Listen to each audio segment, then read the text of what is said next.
Assalamualaikum warahmatullahi wabarakatuh. Ketemu lagi dengan saya. Kali ini kita akan bicara tentang konsep dan teknologi komunikasi mobile 5.0. Setelah di konten sebelumnya atau di pertemuan sebelumnya kita bahas tentang komputasi masa depan, komputasi awan, dan juga big data. Nah, ini masih ada kaitannya dengan materi sebelumnya ya. Ini adalah lanjutannya. Kalau kemarin itu adalah kita bicara teknologi secara umum ya. Nah, di sini sekarang kita akan bicara lebih spesifik lagi tentang teknologi komunikasi mobile 5.0. Kenapa kita bicara ini?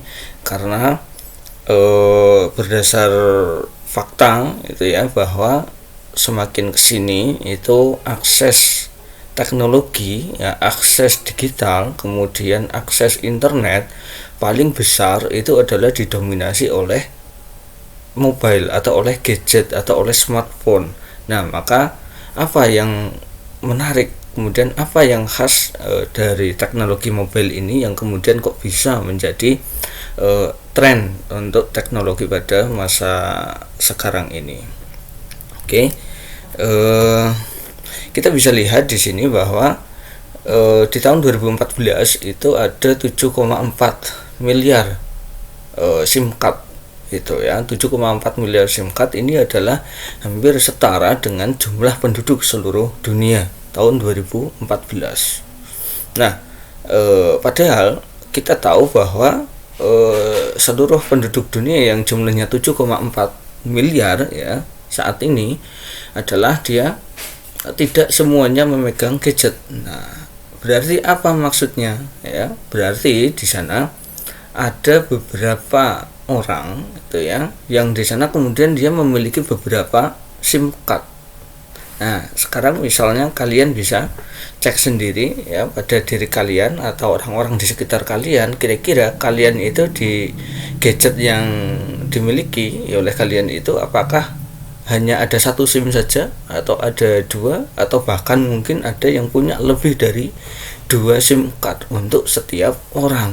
Sampai-sampai pemerintah tahun 2019 itu membatasi kepemilikan SIM card adalah maksimal 4 SIM gitu ya. Nah, yang lebih mencengangkan lagi di sana di tahun 2020 itu adalah jumlah populasi dari SIM card itu mencapai 10 miliar. BN itu maksudnya 10 billion gitu ya. 10 billion atau 10 miliar.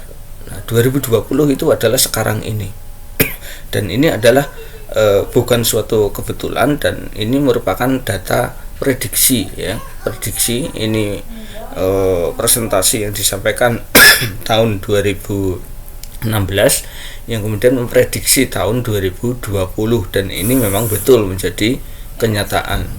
Nah, kemudian seberapa besar sumbangan dari perkembangan teknologi ini, perkembangan mobile ini dan SIM card ini, yaitu sebesar 5,4% dari CAGR. Apa itu CAGR? Yaitu Compound Annual Growth Rate atau laju pertumbuhan majemuk tahunan. Jadi laju pertumbuhan majemuk tahunan itu menyumbang 5,4% untuk bidang telekomunikasi dan SIM card ini. Nah, kemudian di sana perbandingan antara 3G dan 4G di tahun 2014 itu ya, 3G itu 39% itu ya. Nah, kemudian yang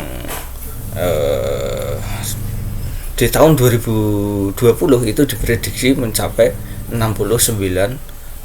Nah, kemudian populasi smartphone-nya sendiri di sana ada 2,6 miliar gitu ya, 2,6 miliar untuk tahun 2014, sedangkan untuk tahun 2020 itu mencapai 5,9. Nah, bandingkan antara jumlah smartphone dengan jumlah SIM card. Nah, di sana 2 kali memang secara umum rata-rata kita memiliki satu smartphone, tapi di sana diisi dengan 2 SIM card. Nah, maka akan ketemu datanya di sana. Nah, kira-kira seperti itu. Kemudian berapa jumlah pengguna internet di dunia ya untuk tahun 2005 itu sebesar 408 tambah 616 juta itu ya. Nah, atau sekitar 1,1 miliar. Nah, kemudian di tahun 2015 itu ya, 10 tahun kemudian itu naik 2,7 ya, naik 2,7 kali. Nah, bisa dilihat di sana di tahun 2005 itu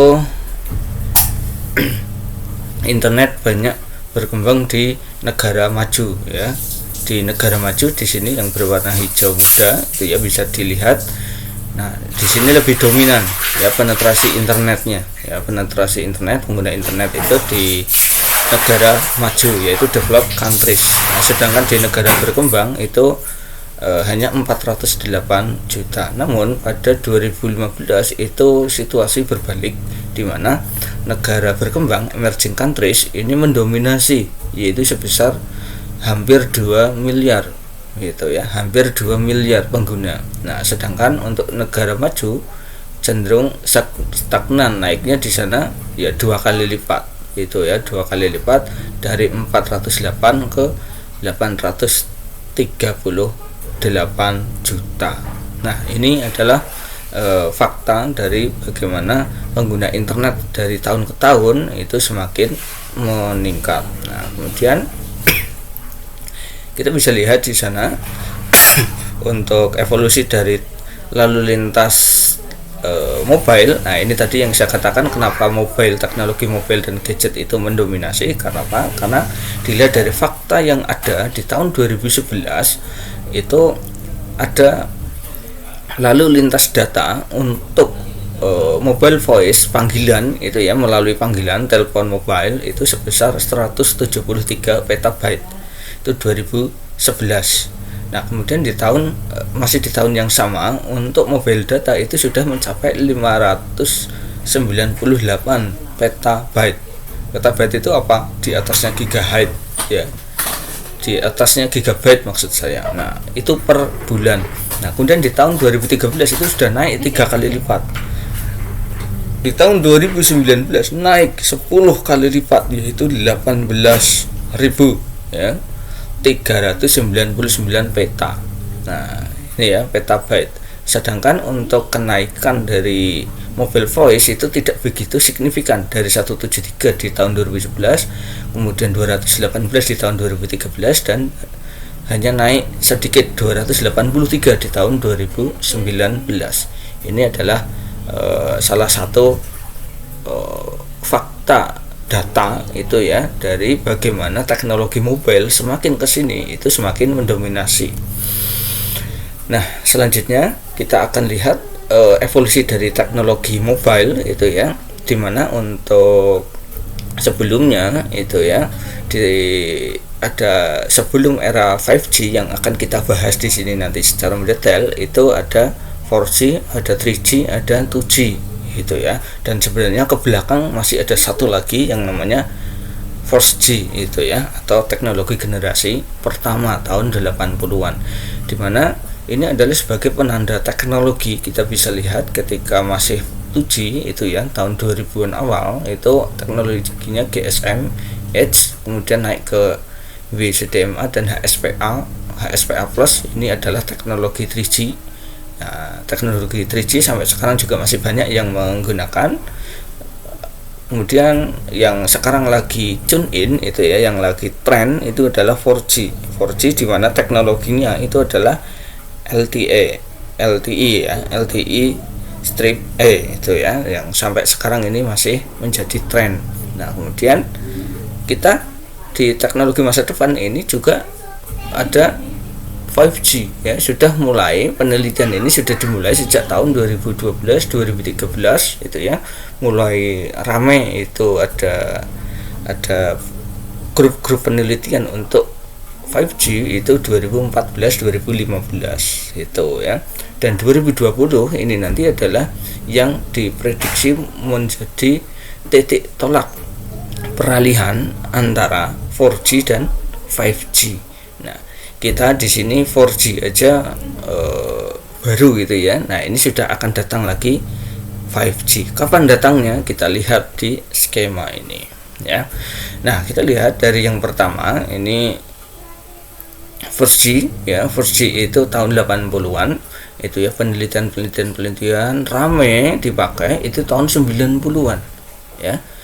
Lagi mulai rame di sana, kemudian teknologi generasi kedua itu tahun 85-86 itu sudah mulai diteliti untuk yang dot ini ya, kumpulan-kumpulan dot ini adalah proses penelitian itu ya. Ini cukup panjang untuk 2G-nya ya, GSM, GPRS dan Edge ini ya. Ini sepertinya yang berumur paling panjang, ini dari 85-an sampai tahun 2020-an ini mulai ditinggalkan. Sampai sekarang masih ada yang pakai 2G itu ya, masih ada. Nah, tapi tunggu saja, nanti akan almarhum tahun 2030 itu sudah tidak ada. Nah, dimana untuk 2G di sana penelitian mulai ramai tahun berapa? Tahun 2000-an ya, 2000-an awal itu ramai, dimana penelitian sudah mulai stagnan, dimana sudah mulai berjalan juga secara simultan penelitian 3G. 3G itu mulai tahun 93-94 itu ya, itu sudah mulai penelitian ya, penelitian untuk teknologi 3G. Kemudian implementasi, diseminasi itu ya, penggunaan teknologi secara massal itu mulai tahun 2000 berapa ini, 2005 2006 itu ya, 2005 2006 itu mulai booming itu ya untuk teknologi 3G. Sampai sekarang ini juga masih ramai 3G, sementara 4G ini sudah mulai ini ya. Dan penelitian 4G itu ya, itu sudah mulai tahun 2000-an awal, 2003 2005. Nah, ini ada penelitian 3G ini masih berjalan, penelitian 4G ini juga mulai jalan. Nah, di sini di tahun 2008 2007 itu penelitian 3G itu sudah selesai, sudah berhenti, tinggal implementasi itu ya, atau tinggal penggunaan secara massal. Nah, ini mulai getol-getolnya untuk implementasi atau penelitian di 4G.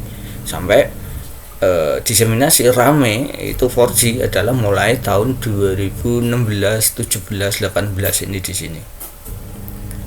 Nah, penelitian 4G sudah mulai berkurang ya, sudah mulai berkurang, dan tahun 2020 penelitian 4G itu yang LTE ini sudah dihentikan. Kenapa? Karena sudah beralih ke teknologi 5G penelitiannya.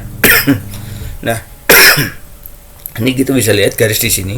Ini adalah tahun dimana teknologi 5G mulai ada uji coba. Nah, ini komersialisasi di sini mulai ada 1, 2, kita sudah mulai melihat, kita sudah mulai mendengar, yang memperhatikan beberapa berita teknologi itu sudah ada yang mengimplementasikan gadget-gadget yang 5G itu sudah ada, tapi masih sangat terbatas. Kenapa? Masih dalam tahap penelitian. Boomingnya kapan? Kita lihat nanti di sini mulai tahun 2003, 2004, 2023, 24, 25 ini nanti akan ramai. Akan ramai ini 2025. Kita cek saja itu ya. Nah, itu prediksi-prediksi yang ada. Kemudian kita lihat lagi untuk orientasi teknologi di setiap generasi. Kita bisa lihat untuk generasi pertama, generasi kedua, generasi ketiga ini adalah masih voice oriented ya, orientasi pada suara. Nah, kemudian mulai 2G ini mulai ada kombinasi antara suara dan data. Kalau yang orientasi data suara yang murni itu adalah generasi pertama. Generasi 2 mulai separuh ada data, separuh ada voice. Voice tetap masih mendominasi itu ya. Nah, di 2G ini apa? Data yang kita transaksikan di sana itu apa? Yaitu adalah data SMS itu ya. SMS tahun 90-an akhir sampai 2000-an awal itu adalah tahun di mana SMS itu booming itu ya. Nah, SMS itu adalah bentuk data ya, bentuk data oriented. Voice-nya masih jalan. Nah, kemudian untuk 3G itu masih ada juga itu ya, ada telepon dan seterusnya. Nah, tapi untuk data itu semakin dominan itu ya, semakin dominan. Nah, kemudian untuk 4G di sini sudah murni tidak ada orientasi voice, di mana untuk voice itu tidak melalui saluran khusus gitu ya. yang terbagi menjadi dua itu ya, antara saluran voice dan saluran data. Nah, sekarang voice masih ada, tapi di sana voice di sini dianggap sebagai data itu ya, melalui salurannya atau channel data juga itu. Kalau di first G, second G, third G ini ya 3G. Nah, ini adalah voice dan data itu masih menggunakan channel atau saluran yang berbeda. Tapi kalau di 4G apalagi 5G nanti, antara voice dan data itu sudah menjadi satu channel. Nah, itu ya. Selanjutnya di sana untuk prediksi dari penggunaan teknologi 5G bisa dilihat di tahun 2017. Ini untuk sisi teknologi memang belum ada itu ya. Kenapa? Karena masih dalam tahap penelitian, masih dalam tahap pencarian bentuk gitu ya. Nah, kemudian tapi di sana sudah mulai ada di sana potensi mobile internet user di sana sudah lebih dari 3 miliar di tahun 2017. Kemudian unique mobile subscriber atau pelanggannya itu hampir 2 kali lipat. Ini menandakan apa? Bahwa satu orang itu memiliki lebih dari satu SIM card itu ya di tahun 2017. Nah, kemudian tahun 2019 kita bisa lihat early 5G commercial launch across many market. Nah, ini mulai ada, makanya ini tadi yang disampaikan 5G itu sudah mulai ada dipasarkan ya, namun di sana tidak masih sangat terbatas gitu ya, dan juga masih sangat mahal. Dimana di tahun 2019 ini adalah 4G take the lead, dimana ini adalah puncaknya dari 2019-2020 itu adalah puncak dari penggunaan teknologi 4G. Nah, nanti mulai tahun 2021, nah itu siap-siap saja 4G itu akan mulai ketinggalan. Kenapa? Karena orang-orang itu sudah mulai melirik teknologi 5G. Apalagi tahun 2025 itu ya. Nah, saya kira 4G itu penggunanya akan berkurang drastis itu ya, untuk pasar gadget, pasar handphone, pasar smartphone ya. Di sana itu di tahun 2025 mayoritas itu adalah sudah 5G. Yang 4G masih ada tapi tidak banyak. Biasanya nanti di sana secara simultan kita bisa lihat untuk teknologi unggulannya itu adalah 5G di tahun 2025. Sedangkan untuk 4G masih ada juga tapi berkurang. Nah, itu seperti itu ya, kira-kira nanti prediksi ke depan dari teknologi 5G ini. Lalu apa sih kelebihan dari 5G ya dibanding 4G atau 3G atau yang sebelumnya? Nah, di sini kita bisa lihat perbandingan kecepatan akses ya.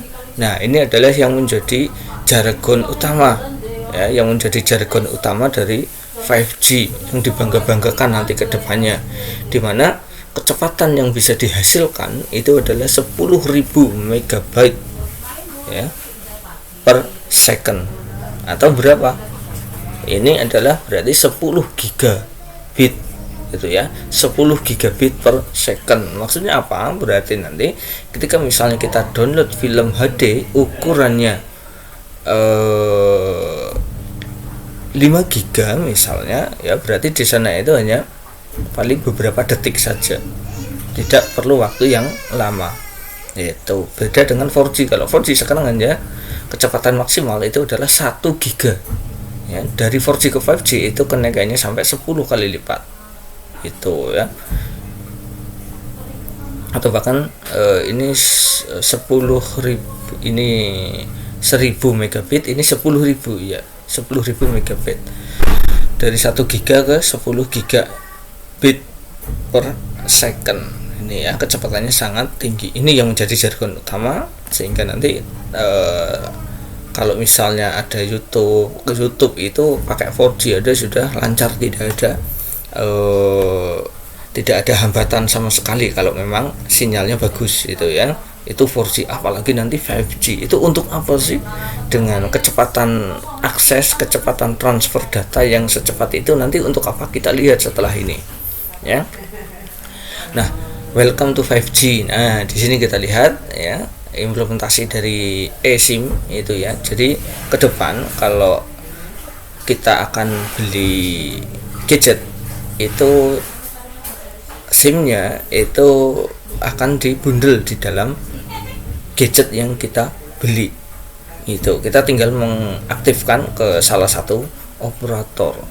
Nah, kalau kita sekarang itu masih pakai SIM card, jadi kita beli gadget, kemudian kita beli SIM card, kemudian SIM cardnya itu kita colokkan, kita masukkan ke gadget, maka bisa kita gunakan, gitu ya. Nah, tapi kalau nanti masa depan ya 2023 2025, kalau implementasi dari 5G itu sudah betul-betul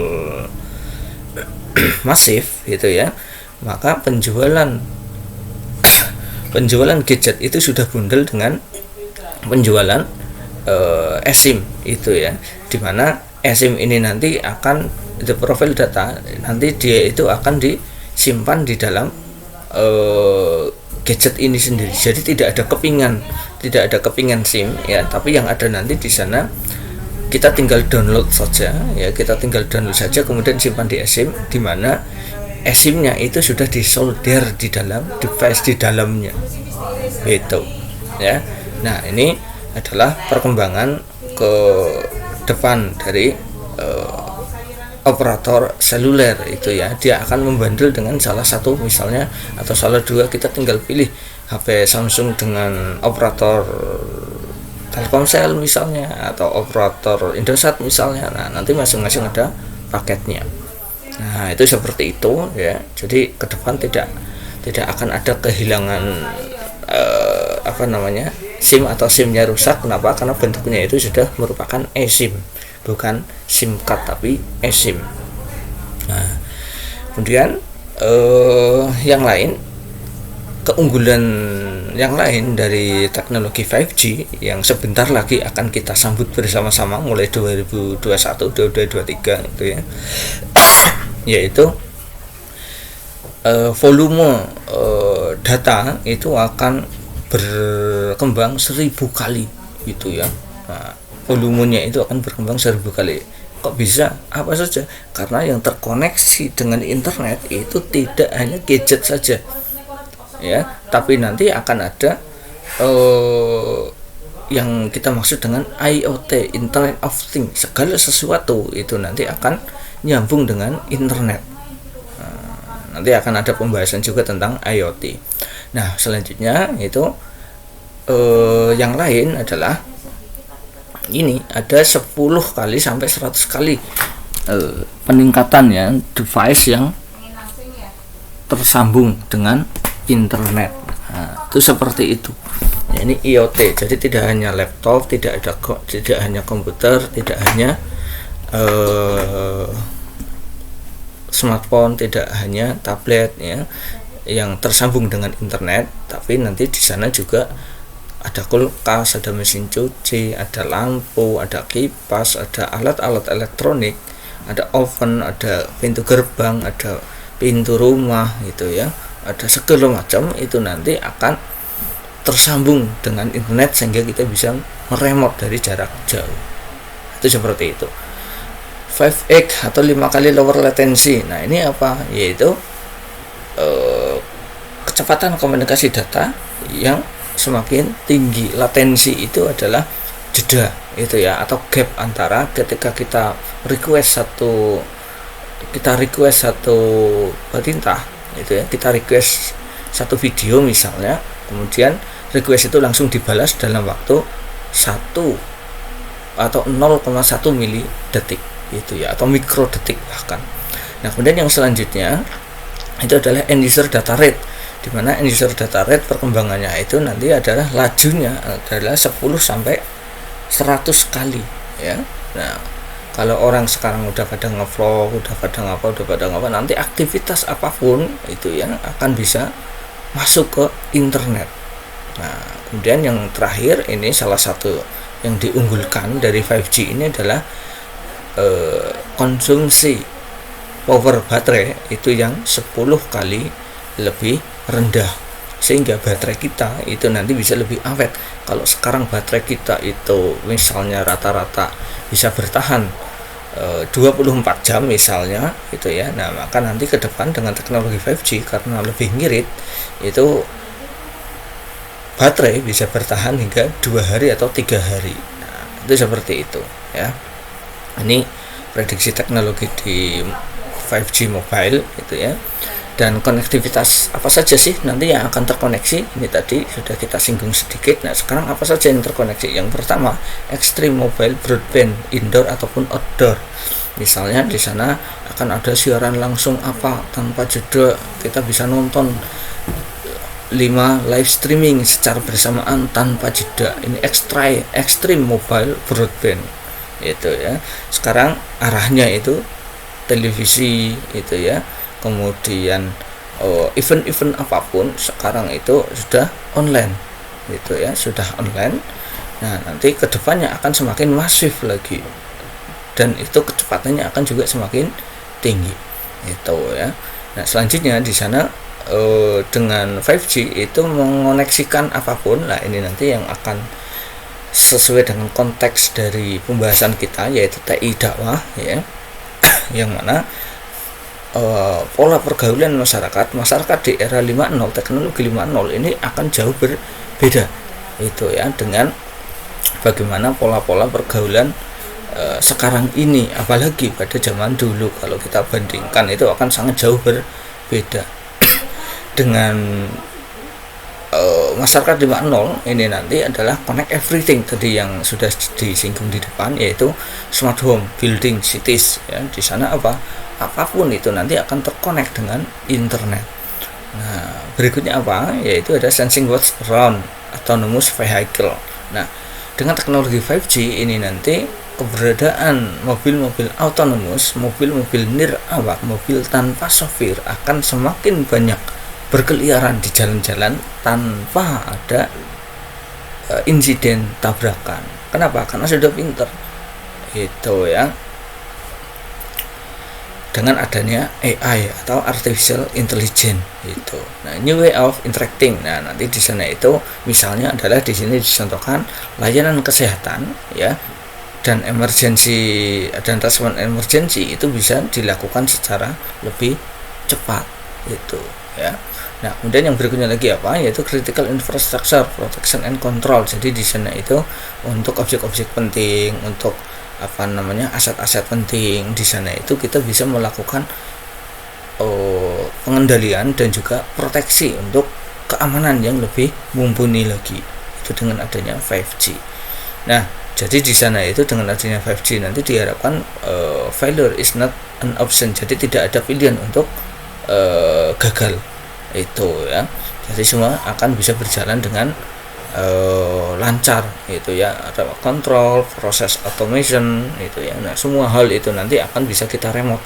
Semua hal juga bisa dilakukan secara otomatis. Nah, lalu bagaimana hubungannya dengan TI dakwah? Tentunya nantinya kita di dalam berdakwah harus bisa menyesuaikan dengan media-media, dengan perkembangan teknologi, agar manusia yang semakin terotomatisasi itu ya, masyarakat yang semakin terotomatisasi, biasanya nanti di sana itu akan muncul kegalauan, akan muncul kekurangan, akan muncul kepiluan itu ya, terkait dengan apa yang harus dia lakukan. Kenapa? Karena sebenarnya sudah dilakukan oleh mesin. Nah, itu seperti itu. Ranah implementasi teknologi 5G yang paling populer, yang pertama adalah broadband experience. Ini hampir sama dengan yang tadi. Kemudian ada smart vehicle, lalu ada media everywhere, lalu ada critical control, dan ada interaction human IoT. Nah, ini tadi penjelasan ini sama dengan ini ya, atau ini sama dengan yang sebelumnya gitu ya. Hanya ini pakai ilustrasi, yang ini pakai skema. Oke, nah perkiraan implementasi 5G ini nanti kita bisa lihat yang sudah mengimplementasikan 5G secara masif dari tahun 2018 itu adalah di Amerika dan Amerika Utara. Ini ya, Amerika dan Kanada. Ini Kanada, Amerika dan Amerika Utara. Ini sudah, dan cukup banyak di sana masyarakat yang kemudian masyarakat yang menggunakan teknologi 5G cukup banyak. Sama ini ada yang sedikit ini negara mana ini, Jepang ya, ini adalah Jepang nih ya. Oke, nah kemudian yang implementasi 5G mulai tahun 2020 secara masif ini di Amerika ya, nanti akan semakin lengkap. Kalau Amerika Selatan nanti ya 2025, dan di Rusia, kemudian di Eropa ini ya ada Inggris, Prancis, kemudian ada Italia, kemudian ada dan tetangga-tetangganya ini ya. Nah ini nanti implementasi adalah tahun ini, dan berita mengenai 5G, implementasi 5G ini makin banyak di Rusia ini ya, kemudian di Cina ini ya, nah, dan seterusnya. Australia ini juga tahun ini ya, kemudian di Indonesia sendiri ini ya yang warna biru muda, kita mulai implementasi secara masif tahun 2025, tapi prediksi saya ini bisa lebih cepat, bisa jadi 2022 2023 itu sudah mulai masif penggunaan teknologi 5G itu ya. Dan negara-negara Amerika Selatan, negara-negara Afrika ya, kemudian negara India, ini dunia Arab ini juga termasuk ini Arab ini ya, di daerah sini ini saya kira juga lebih cepat lagi gitu ya. Di India itu termasuk yang cepat juga tahun 2020. Nah ini perkiraan ya, nah tapi prediksi saya ini lebih cepat lagi. Ini adalah perkiraan ini ya, yang dibikin tahun 2019 kemarin. Itu nanti bisa dicek untuk selengkapnya, penjelasannya ada di link referensi di bagian akhir presentasi saya ini gitu ya. Nah, tujuan era 5G itu apa sih? Yang pertama itu adalah boundless connectivity for all. Jadi konektivitas untuk semua tanpa batas. Konektivitas tanpa batas untuk semua. Gitu ya. Nah, untuk semua apa? Tidak hanya konektivitas manusia dengan manusia, tapi juga manusia dengan semua perangkat yang ada di sekitarnya. Gitu. Manusia dengan lingkungannya itu juga terkoneksi, itu ya, boundless, jadi tidak ada batas. Kemudian yang kedua adalah network economic and innovation, jadi network economic, jadi ekonomi jaringan dan inovasi. Siapa yang berinovasi, siapa yang berjaringan, maka dia yang bisa memenangkan ekonomi. Itu ya, harus berjaringan kalau sekarang itu ya, kalau ingin menguasai teknologi, kalau ingin menguasai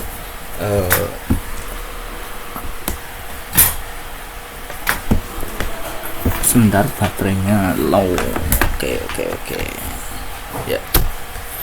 Oke. Nah sekarang yang selanjutnya enhance broadband ya, ini tujuannya itu adalah untuk memberikan jaringan, kecepatan jaringan ya yang lebih tinggi, enhance ya, ditingkatkan gitu ya.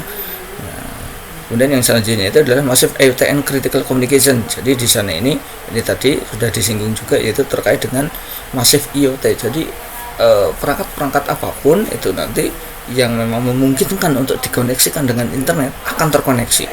Gitu ya. Mulai dari alat-alat rumah tangga, kemudian perangkat elektronik yang ada di sekitar kita, kemudian pertanian, kemudian kedokteran, semuanya nanti akan terkonek. Gitu ya. Kemudian yang berikutnya adalah adanya transformasi industri gitu ya, secara vertikal, di mana nanti industri di sana itu akan dikuasai oleh siapa? Yang punya teknologi itu ya, yang punya teknologi. Nah ini ya tujuan dari yang agak mengkhawatirkan ini adalah sebenarnya yang transformasi industrial ini.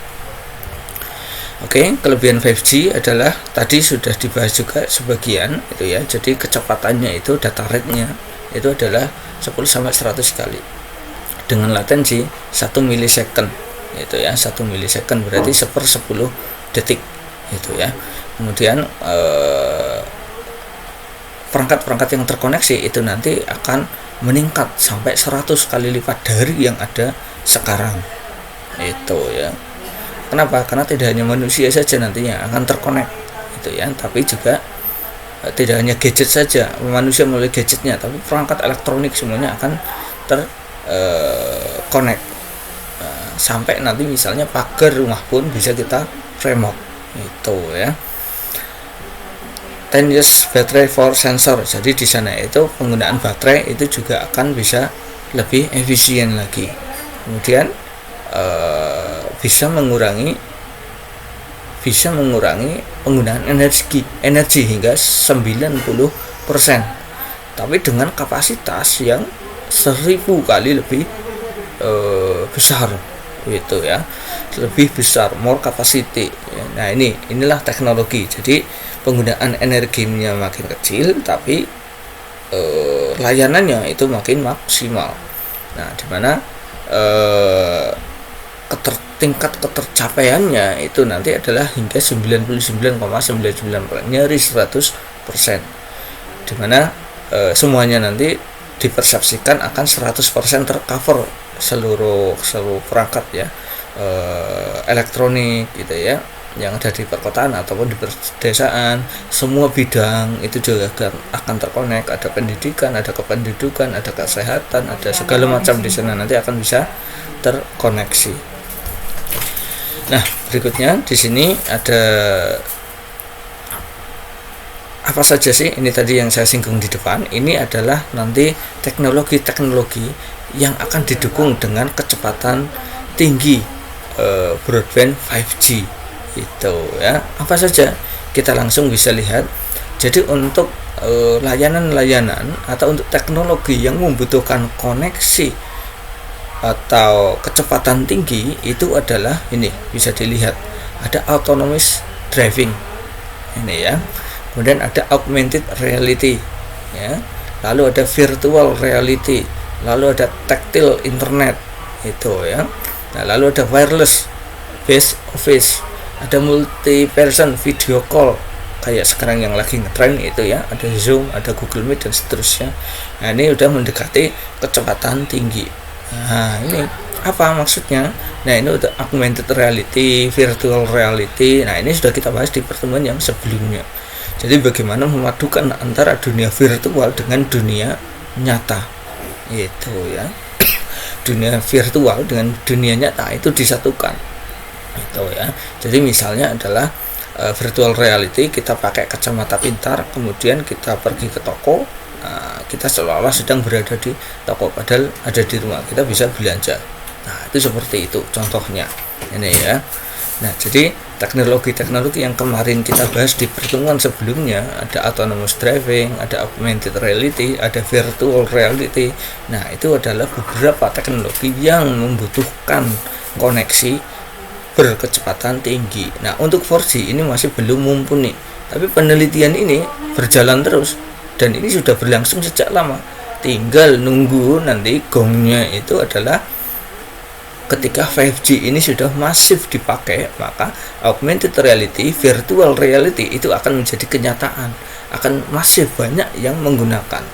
Akan digunakan secara masif. Ya, sebagian besar masyarakat nanti akan mulai terbiasa dengan virtual reality.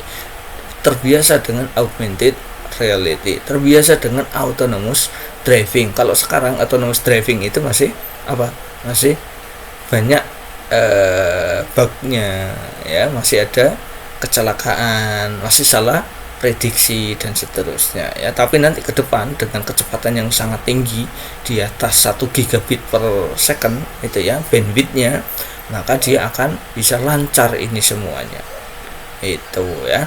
Nah, ini adalah manfaat dari kenapa kok kecepatan selalu ditingkatkan.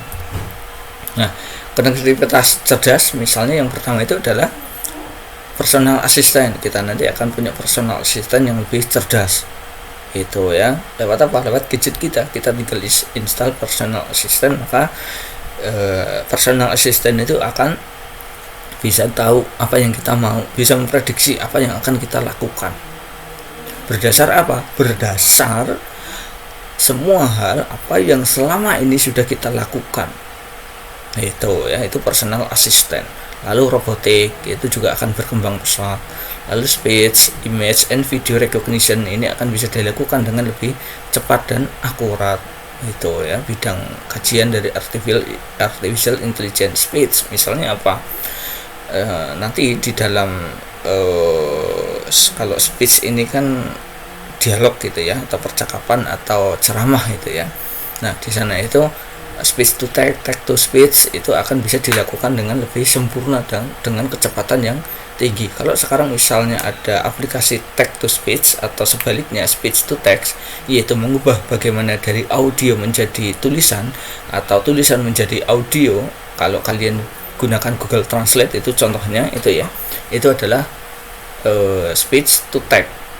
Ya, speech to text bisa, text to speech juga bisa. Kalau kalian ketik yang ada di Google Translate kemudian pencet mikrofon, maka nanti akan diterjemahkan itu ya. Nah, itu kalau sekarang baginya masih banyak, hasilnya juga belum akurat, tapi nanti dengan 5G dan juga kombinasi dengan artificial intelligence, maka itu akan hasilnya bisa lebih maksimal dengan kecepatan juga yang lebih tinggi.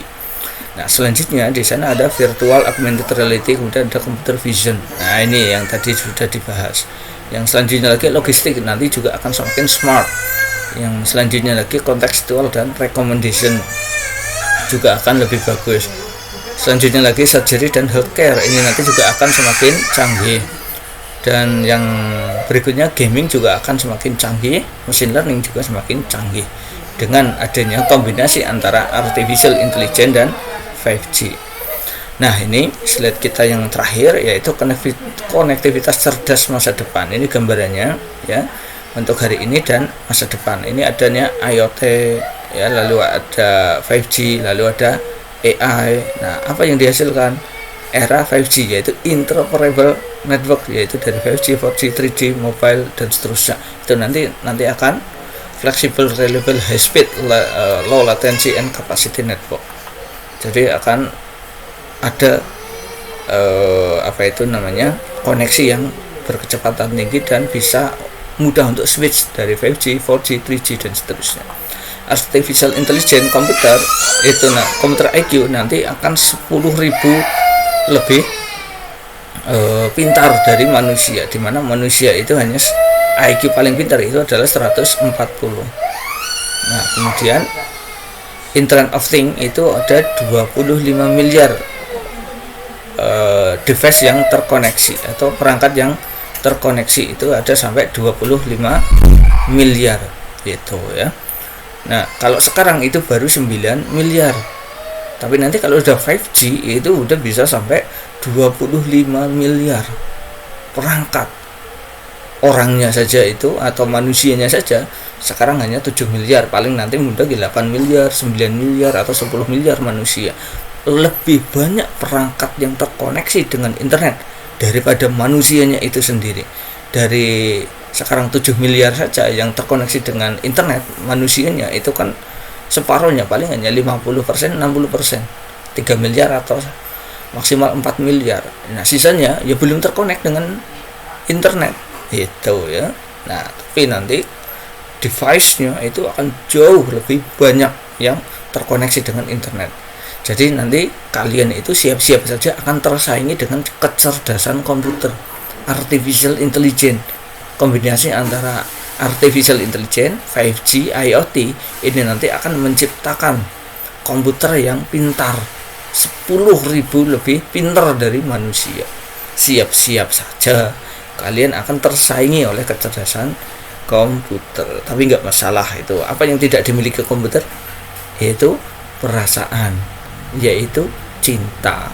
Nah, ini ya. Nah, tapi siapa tahu juga nanti ke depan juga akan ada komputer yang memiliki perasaan, komputer yang memiliki cinta. Siapa tahu itu ya, itu mah science fiction itu ya. Oke, saya kira itu dari konsep dan teknologi 5G dan kira-kira prediksi ke depan ini masih sangat terkait dengan materi kita yang kemarin, yaitu materi komputasi masa depan dan juga big data gitu ya. Ini nanti intinya adalah kombinasi dari 5G, AI atau kecerdasan buatan dan juga IoT, semua perangkat yang tersambung dengan internet of Things itu ya akan menjadi yang akan merubah dunia yang betul-betul berbeda dengan beberapa tahun yang lalu atau bahkan beberapa dekade yang lalu.